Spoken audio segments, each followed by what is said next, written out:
और अब चुरू से बड़ी खबर का रुख कर रहे हैं, जहां टायर फटने से संकेत बोर्ड से कार टकरा गई और शॉर्ट सर्किट की वजह से कार में आग लग गई। कुछ ही पल में कार आग का गोला बन गई और आग लगने से कार धू धू कर जलने लगी। कार चालक ने कूद करके अपनी जान बचाई। बीकानेर रोड पर गांव सवाई छोटी की यह घटना बताई जा रही है, जहां पर आग लगने से कार जो है धू धू कर जलती है, आग का गोला बन जाती है कुछ ही पल के अंदर। शॉर्ट सर्किट की वजह से कार में आग लगती है। दरअसल टायर फटने से जो कार है वो एक बोर्ड से टकरा जाती है और टकराने के बाद कार में अचानक से आग लग जाती है और कुछ ही पल में जो आग है वो इस कार को अपनी चपेट में ले लेती है। जयपुर ग्रामीण से बड़ी खबर, जहां ट्रैफिक पुलिसकर्मी के साथ सरेआम हाथापाई की गई और गाड़ी हटाने को लेकर युवक से विवाद हुआ। मामूली विवाद का मामला मारपीट तक पहुंचा और दोनों के बीच तीखी नोकझोंक और धक्का मुक्की हुई। आसपास खड़े लोग वीडियो बनाते रहे और सोशल मीडिया पर वीडियो बहुत तेजी से वायरल हो रहा है। चौमू थाना मोड़ चौराहे की यह घटना बताई जा रही है और आप देखिए ये सड़क पर तीखी नोकझोंक और धक्का मुक्की का मामला सामने आया। अब वहां आसपास लोगों की भीड़ भी दिखाई दे रही है, लेकिन लोग सिर्फ वीडियो बनाते दिखाई दे रहे हैं। सोशल मीडिया पर ये तस्वीरें वायरल हो रही हैं।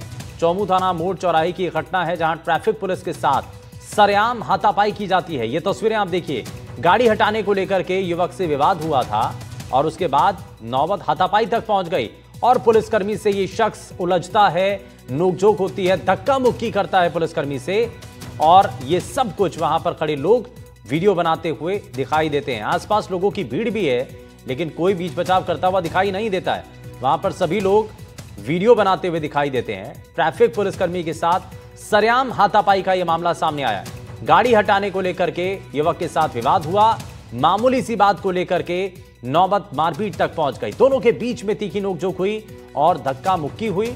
आसपास खड़े लोग वहां पर वीडियो बनाते रहे और सड़क पर पुलिसकर्मी से हाथापाई का ये वीडियो जो है वो सामने आया है। तो आप देखिए कैसे जो पुलिसकर्मी है, ट्रैफिक पुलिसकर्मी, उसके साथ हाथापाई की जाती है, उसको धक्का दिया जाता है और गाड़ी हटाने को लेकर के ही यह विवाद हुआ था। वहीं पूर्व मुख्यमंत्री अशोक गहलोत ने आपातकाल के बहाने सीएम भजनलाल शर्मा पर हमला बोला। उन्होंने कहा कि दिल्ली में सीएम को हटाने की साजिश हो रही है। हम सीएम को लगातार आगाह कर रहे हैं, लेकिन सीएम हमारी बातों को गंभीरता से नहीं ले रहे। अब गहलोत के इस बयान पर प्रदेश का सियासी पारा बढ़ चुका है। सीएम ने खुद गहलोत को निशाने पर लिया और उनके हमले का करारा जवाब दिया। अब मैं बार बार मुख्यमंत्री कहना चाहूँगा, हम विपक्ष में हैं।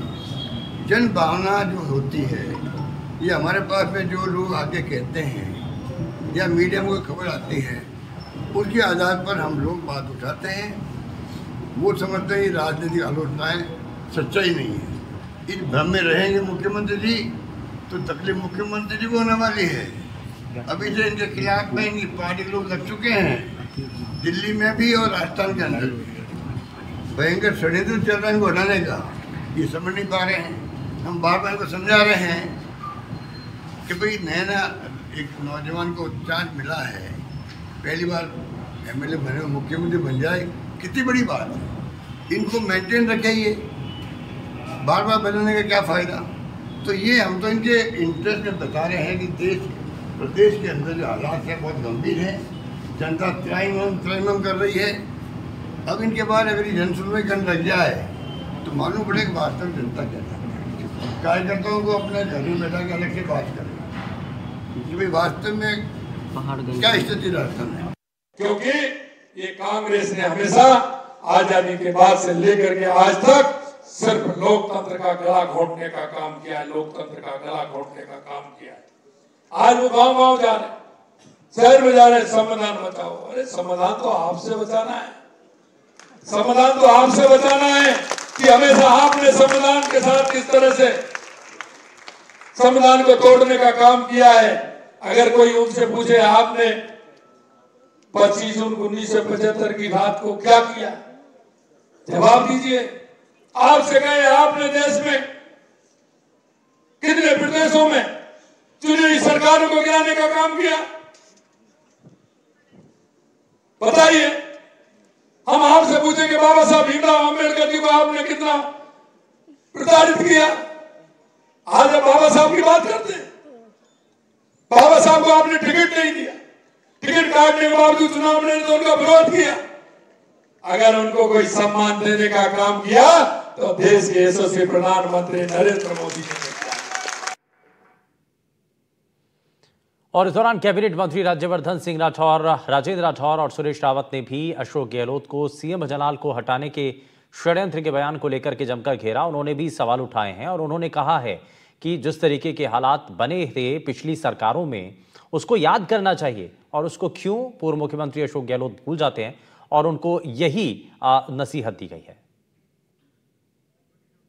और इसको लेकर के ये साफ किया गया है कि राजेंद्र राठौर से लेकर के सुरेश रावत ने पूर्व मुख्यमंत्री अशोक गहलोत की तरफ से जो बयान दिया गया, वो बयान भी आपको सुनाएंगे।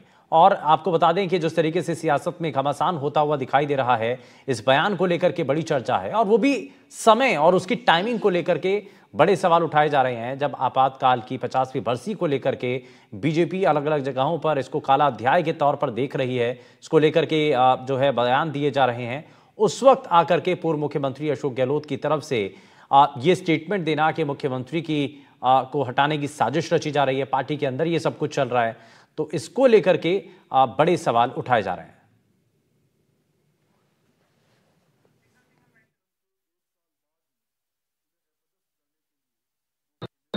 जिस व्यक्ति को खुद डर था कि वो हट जाएगा, हटा दिया जाएगा, जो व्यक्ति हट गया है आज दूसरों के हटने की बात करता है। मेरे ख्याल से हटने और घटने से वो आगे बढ़ नहीं पाए जीवन के अंदर। पूर्व मुख्यमंत्री गहलोत साहब का बयान कि 1.5 साल के अंदर भारतीय जनता पार्टी की राजस्थान की सरकार में अंतर संघर्ष प्रारंभ हो गया, बेबुनियाद है, काल्पनिक है, भ्रामक है। गहलोत साहब को अपना कार्यकाल याद करना चाहिए। राज्यसभा सांसद घनश्याम तिवारी ने अशोक गहलोत के बयान पर पलटवार किया। तिवारी ने कहा कि अशोक गहलोत अपने 5 साल के कार्यकाल के दौरान षड्यंत्रों के शिकार होते रहे। उनको ऐसा लगता है कि जो उनके साथ हुआ है इसीलिए दूसरे के साथ भी हो रहा होगा। उनका एक दर्द छलक रहा है। देखिए, गहलोत साहब पूरे 5 साल तक अपने कार्यकाल में षड्यंत्रों के शिकार होते रहे, षड्यंत्रों को झेलते रहे। यहाँ तक कि केंद्र का षड्यंत्र भी हुआ, राज्य में भी षड्यंत्र हुआ। इसलिए उनको अब ऐसा ही दिखाई देता है, एहसास होता है कि जैसा मेरे साथ हुआ वैसे दूसरे के साथ हो रहा होगा। लेकिन उनको ये समझना चाहिए कि भारतीय जनता पार्टी अलग पार्टी है, कांग्रेस की तरह से उसमें इस प्रकार का काम नहीं होता है। राजस्थान में फिर पर्ची सरकार का मुद्दा गर्मा चुका है। दरअसल पीसीसी चीफ गोविंद सिंह डोटासरा के बयान ने फिर से हवा दे दी है। डोटासरा ने पूर्व सीएम अशोक गहलोत के बयान का समर्थन करते हुए सीएम और सरकार को घेरा। वहीं डोटासरा के बयान पर यूडीएच मंत्री खर्रा ने पलटवार किया। कांग्रेस नेताओं को याद दिलाया कि कैसे 1998, 2008 और 18 में कांग्रेस में सरकार किसी ने बनवाई और पर्ची किसी और की निकली। तो इसको लेकर के गोविंद सिंह डोटासरा ने दरअसल पूर्व मुख्यमंत्री अशोक गहलोत के बयान का समर्थन किया और क्योंकि ये कहा था कि ये मुख्यमंत्री के खिलाफ साजिश रची जा रही है, उस पर हालांकि बीजेपी की तरफ से मंत्री ने पलटवार भी किया। ऐसे कि उसके मन में तो कुछ चल तो रहा है। अब वो बड़ी पर्ची भी बदलाना चाहता है, अपनी पर्ची भी बदलाना चाहता है। अब कौन सी पर्ची पहले बदले नहीं बदले, मेरे में इतनी हिम्मत नहीं है या ताकत नहीं है या मेरे में इतना ज्ञान नहीं है। उन्होंने जो कुछ कहा अपने विवेक से सोच समझ के कहा होगा। लेकिन मैं ये कह सकता हूँ, गारंटी सहित कह सकता हूँ कि ये पर्चियाँ कायम नहीं रहेंगी। अगर ये पर्चियाँ कायम रहेंगी तो भाई साहब भगवान धनी है इस राजस्थान पर। 1998 का चुनाव किसके नाम पे लड़ा गया था विधानसभा का? ध्यान है आप लोगों को? 1998 का राजस्थान विधानसभा का चुनाव कांग्रेस ने किसके चेहरे पे लड़ा था? संयुक्त रूप से लड़ा था शायद मदेरणा जी, परशुराम जी मदेरणा के चेहरे को आगे करके लड़ा गया था। तो जिला देख के कर दिया 98। और पर्ची किसकी आई? तब वो खुद के पार्टी की बात अगर हम पे लाद के कहें तो उसमें तो कहीं कोई एतराज नहीं। ये उनकी पार्टी का मानस है, हमेशा पर्ची से काम चला, रिमोट से काम चला। वहीं राजधानी जयपुर में बीजेपी ने आपातकाल को काला दिवस के रूप में मनाया। इस दौरान प्रदेश के लोकतंत्रता सेनानियों का कंबल और नारियल के माध्यम से उनका सम्मान किया गया। इस दौरान मुख्यमंत्री भजनलाल शर्मा ने कांग्रेस को आड़े हाथों लिया और जमकर निशाना साधा। लेकिन महात्मा गांधी जी ने कहा था कि आजादी मिल गई, इस कांग्रेस को समाप्त कर दिया जाए, क्योंकि हर देश का हर नागरिक ने कांग्रेस के नेतृत्व में आजादी की लड़ाई लड़ी थी, लेकिन वो भी नहीं मानी। उसके बावजूद भी उन्होंने जिस तरह से तुष्टीकरण के आधार पर देश को चलाना चाहा, जो देश जिस राष्ट्रवाद की धारा से चलना चाहिए था वो नहीं चला, तो देश के हमारे उस समय के उद्योग मंत्री डॉक्टर श्यामा प्रसाद मुखर्जी जी ने विरोध किया, और विरोध किया था कोई वो अपने काम के लिए नहीं किया, अपने स्वार्थ के लिए नहीं किया। वो तो बंगाल के रहने वाले थे, लेकिन उन्होंने विरोध दर्ज कराया कश्मीर को लेकर के कि कश्मीर में धारा 370 का विरोध करते हुए उन्होंने कहा कि 2 विधान 2 प्रधान 2 निशान नहीं चलेंगे। वहीं प्रदेश भर में भी बीजेपी ने आपातकाल को काला दिवस के तौर पर मनाया, जहां बीजेपी नेताओं ने अलग अलग इलाकों में जाकर आपातकाल के दिनों को याद किया और उसको लेकर के कांग्रेस को घेरा।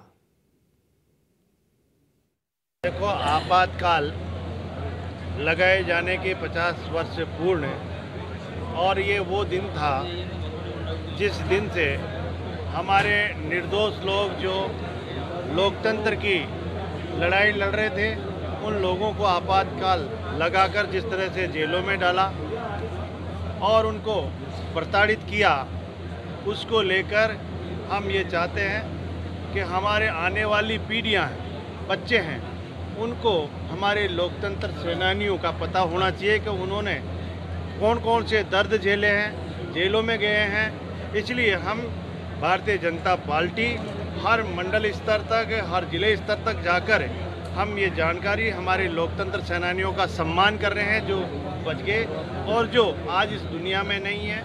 उनके लिए भी हमें कहते हैं कि उनसे हमें बहुत अधिक प्रेरणा मिली है, जो हमारा आने वाली पीढ़ी भी लोकतंत्र के लिए हमेशा ऐसी अगर कोई स्थिति आए तो मजबूत रहें, हमारे आने वाले भविष्य के युवाओं को इसकी प्रेरणा मिले और वो हमारे इस देश के लिए ऐसी आपातकाल स्थितियों का सामना करने की शक्ति मिले। आपातकाल की काला दिवस आज मनाया जा रहा है क्योंकि हमारी संविधान गला घोट दिया गया, हमारी चाहे प्रेस हो सबको सेंसरशिप लगा दिया गया, न्यायपालिका में हस्तक्षेप किया गया और उन्होंने इतने यातनाएं दी जिसमें लाखों भारतीयों को बेवजह जेलों में ठूंस दिया गया। इतनी बुरी यातनाएं दी गई, परंतु उन्होंने कभी भी इस राष्ट्र के लिए कभी माफी नहीं मांगी। जो संविधान को बचाने के जो काम हुआ, आज उसी के अंतर्गत बलिदान दिवस और काला दिवस के रूप में आज यहाँ हमारी भारतीय जनता पार्टी जिले का ये कार्यक्रम रखा गया है। जिस प्रकार से उन्होंने आपातकाल लगाया, उन्होंने प्रतिपक्ष के नेताओं को गिरफ्तारियां करी, राष्ट्रीय संघ पे उन्होंने बैन किया, पत्रकार मीडिया बंधु पर सेंसरशिप का बिठाई। इस प्रकार से उन्होंने पूरे देश में आपातकाल की जो घोषणा की, उसको लेकर के भारतीय जनता पार्टी पूरे देश भर में आज 25 जून को इस काले दिवस के रूप में हम मनाया है।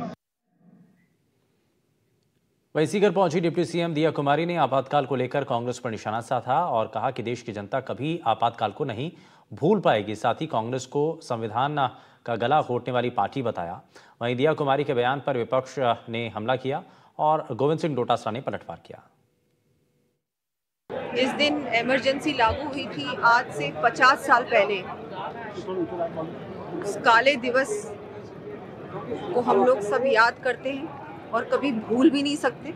जिस तरह से लोकतंत्र की हत्या हुई थी, संविधान का अपमान हुआ था कांग्रेस पार्टी के द्वारा, उनके नेताओं के द्वारा, उस समय के प्रधानमंत्री जी के द्वारा, उस दिन को हम कभी भुला नहीं सकते, भूल नहीं सकते। और आज मैं सीकर जिले में आई हूँ और इस कार्यक्रम में यहाँ आई हूँ और हमारे लोकतंत्र के सेनानी हैं, उनका भी हमने सम्मान किया, उनके आंखों में आंसू देखे और मुझे लगता है कि हम लोग सब कभी भूल नहीं सकते कि कैसा काला दिन हुआ होगा वो। तंत्र के लोग, लोकतंत्र क्या होना चाहिए ये सिखाने के लिए दिया कुमारी जी यहाँ आए। मैं उनका भी यहाँ का विधायक होने के नाते सीकर का उनका स्वागत करता हूँ। लेकिन जिस इंदिरा जी की आप बात कह रहे हैं उन्होंने गलती भी स्वीकार की, लेकिन जो तुम्हारा बीजेपी का पैतृक संगठन है आरएसएस, बाला साहब देवरस, उन्होंने इंदिरा गांधी जी के इस फैसले का स्वागत किया था। इंदिरा गांधी जी ने उसको गलती को स्वीकार किया था और मोरारजी देसाई के समय जब ये वापस कानून हटा तो इंदिरा जी ने इसका समर्थन किया था। और उसके बाद में इन्हीं दिया कुमारी जी के पिता श्री भवानी सिंह जी ने कांग्रेस पार्टी से लोकसभा का जयपुर से चुनाव लड़ा था। राजस्थान में विदेशी महिला से रेप की घटना ने कई सवाल खड़े कर दिए हैं। उदयपुर में हुई इस घटना को लेकर कांग्रेस महिला सुरक्षा को लेकर के सरकार पर हमलावर है।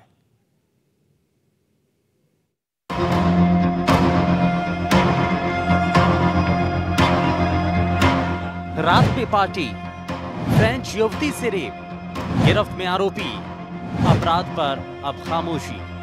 राजस्थान के उदयपुर में घूमने आई फ्रांस की एक महिला को एक शख्स ने घुमाने के बहाने उसके साथ दुष्कर्म किया। मामला इतना गंभीर इसलिए भी था क्योंकि उदयपुर की सुरक्षा और मेहमान नवाजी पर सवाल उठाता है। यही नहीं बल्कि राजस्थान में असुरक्षा और महिला अपराध को लेकर अब कांग्रेस सरकार पर हमलावर हो चुकी है। राजस्थान के पूर्व मुख्यमंत्री अशोक गहलोत ने फ्रांस की महिला के साथ रेप की इस घटना पर सरकार पर कटाक्ष करते हुए कहा कि यह घटना राजस्थान की बिगड़ती कानून व्यवस्था की पोल खोल रही है। वहीं कांग्रेस कार्यकर्ताओं ने उदयपुर में एसपी ऑफिस में घुसने की कोशिश की। इस दौरान जमकर हंगामा भी हुआ। पुलिस और कांग्रेसी नेता आमने सामने हो गए और धक्का मुक्की के हालात बन गए। जहां एक तरफ इस मामले पर सियासत हावी है तो वहीं उदयपुर एसपी ने बताया कि विज्ञापन की शूटिंग के लिए आई महिला की टीम के ही एक शख्स ने उसके साथ दुष्कर्म किया, जिसमें आरोपी को गिरफ्तार कर लिया गया। घटना हुई जिसमें एक फ्रेंच महिला जो यहाँ पर किसी विज्ञापन की शूटिंग में आई हुई थी, उनके साथ उन्हीं के शूटिंग टीम के एक सदस्य के द्वारा सेक्सुअल असॉल्ट किया गया। 23 तारीख को पुलिस को इस घटनाक्रम की सूचना मिली। सूचना मिलते ही पुलिस की जो सभी टीम थी सक्रिय हुई और उस महिला की रिपोर्ट के ऊपर थाना बड़गांव पर एक आपराधिक प्रकरण दर्ज किया गया। वहीं सवाल ये कि आखिर इतनी सुरक्षा होने के बाद भी कैसे इतनी बड़ी घटना हो गई। रेस्टोरेंट में पार्टी, फिर रेप। विदेशी महिला दिल्ली से उदयपुर पहुंची। अंबा माता की एक होटल में ठहरी थी। महिला टाइगर हिल के रेस्टोरेंट में पहुंची थी। उसकी मुलाकात आरोपी सिद्धार्थ से हुई। महिला को घुमाने के बहाने बाहर बुलाया। बाद में उसे किराए के अपार्टमेंट में ले गया। आरोपी ने महिला के साथ दुष्कर्म किया। महिला लंबे समय से यहाँ है, दिल्ली में रही हैं और इस इवेंट कंपनी से संपर्क में रही हैं और भी दूसरे शूट्स में ये सम्मिलित रही हैं। फिलहाल इस मामले में आरोपी पुलिस गिरफ्त में आ चुका है। लेकिन क्या प्रदेश में अपराध रोकने के लिए और सख्ती की जरूरत होगी? क्या ऐसी घटनाएं प्रदेश में पर्यटकों की सुरक्षा को लेकर सवाल खड़े नहीं कर रही हैं? जरूरत है सख्ती के साथ काम करने की, जिससे अपराध कम हो सके। Bureau report, NDTV Rajasthan.